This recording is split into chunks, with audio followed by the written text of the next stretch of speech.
Assalamualaikum warahmatullahi wabarakatuh. Perkenalkan, nama saya Muhammad Afif, mahasiswa Ilmu Hubungan Internasional angkatan 2017 Universitas Andalas. Pada kesempatan kali ini saya ingin menjelaskan mengenai seminar proposal saya yang berjudul Peran Kepemimpinan Narendra Modi dalam Kebijakan Pencabutan Otonomi Kashmir tahun 2019.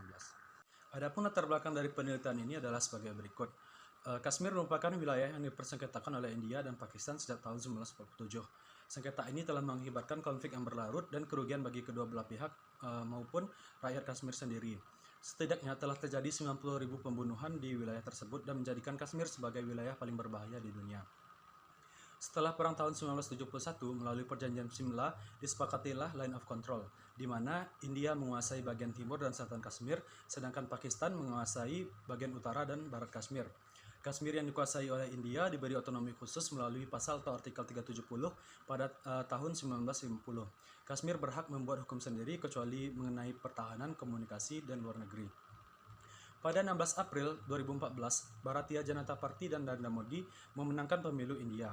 Narendra Modi sendiri dalam manifesto kampanyenya telah berjanji untuk mencabut artikel 370, meski mendapatkan penolakan dari beberapa petinggi BJP seperti Sushma Swaraj dan mantan Presiden BJP Murli Manohar Joshi.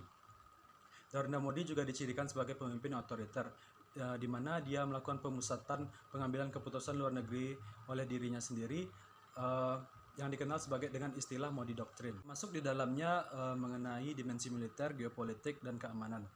Secara eksplisit mengartikulasikan ambisi India sebagai kekuatan terdepan dan sebagai penyeimbang dominasi Tiongkok di kawasan. Kemudian naiknya Narendra Modi juga berpengaruh mengenai arah kebijakan India terhadap Pakistan dan Kashmir, seperti melakukan penolakan perundingan terkait Kashmir dengan Pakistan.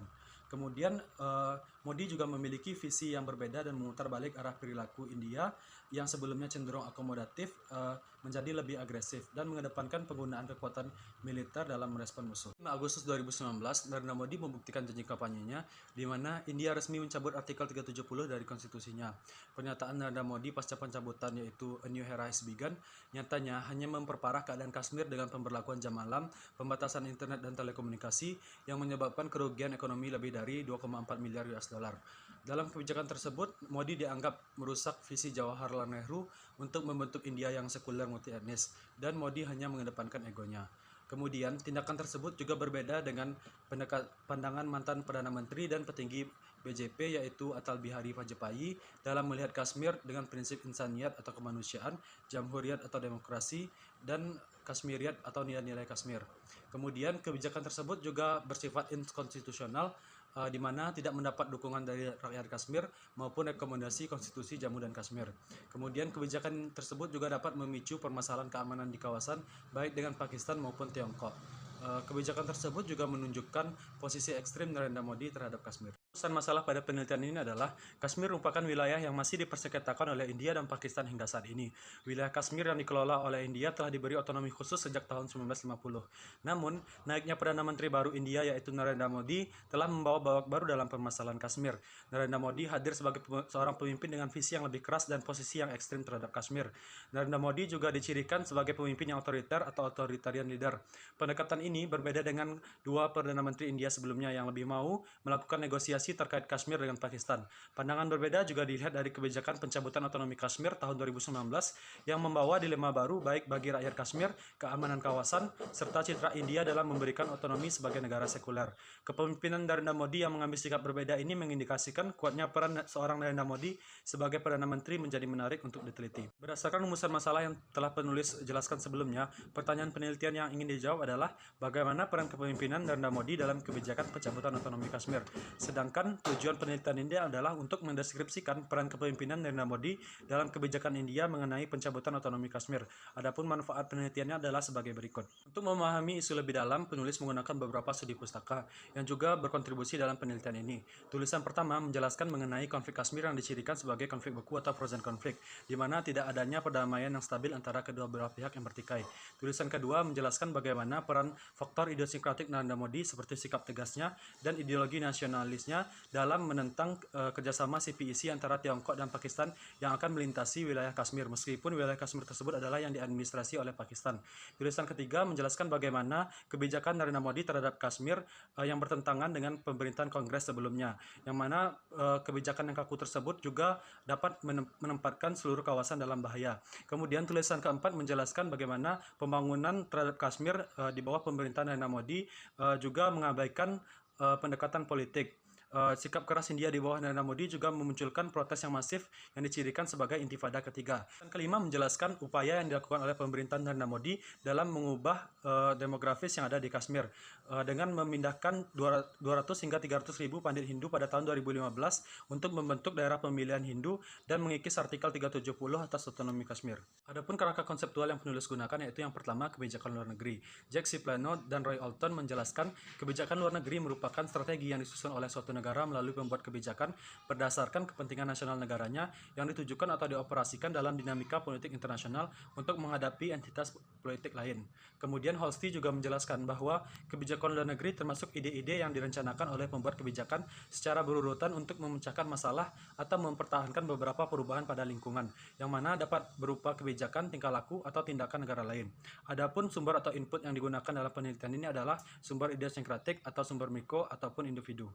Konseptual kedua yang penulis gunakan yaitu predominant leaders atau pemimpin yang dominan, merupakan suatu karakteristik pemimpin yang dapat membentuk apa yang mereka dorong dalam pemerintahan mereka dan sifat dampaknya terhadap kebijakan. Menurut Margaret Herman dan kawan-kawan, terdapat dua tipe kepemimpinan secara umum. Yang pertama, goal driven, yaitu pemimpin yang didorong oleh tujuan berdasarkan kepercayaan mereka, perilaku, motif, dan semangat atau passion. Pemimpin-pemimpin yang goal driven akan menafsirkan dan mendesain ulang situasi di mana tujuan dan prinsip-prinsip mereka mendefinisikan apa yang penting dalam kebijakan luar negeri. Sedangkan pemimpin kontekstuali responsif yang peka terhadap konteks politik, mereka cenderung fleksibel dan berpikiran terbuka. Kemudian pemimpin tipe ini cenderung akan mencari dukungan untuk keputusan internasional mereka dan tertarik pada pendekatan pembangunan konsensus dan multilateral. Variabel dalam menentukan apakah seorang pemimpin tersebut goal driven atau contextually responsive adalah yang pertama yaitu reaction to political constraints, yaitu bagaimana reaksi seorang pemimpin tersebut terhadap hambatan-hambatan politik yang ada baik secara domestik maupun internasional. Pemimpin yang goal driven akan cenderung menentang hambatan-hambatan yang ada. Namun pemimpin yang contextually responsive akan cenderung mentolerir hambatan yang ada dan menyesuaikannya. Kemudian variabel kedua yaitu openness to information atau keterbukaan terhadap informasi.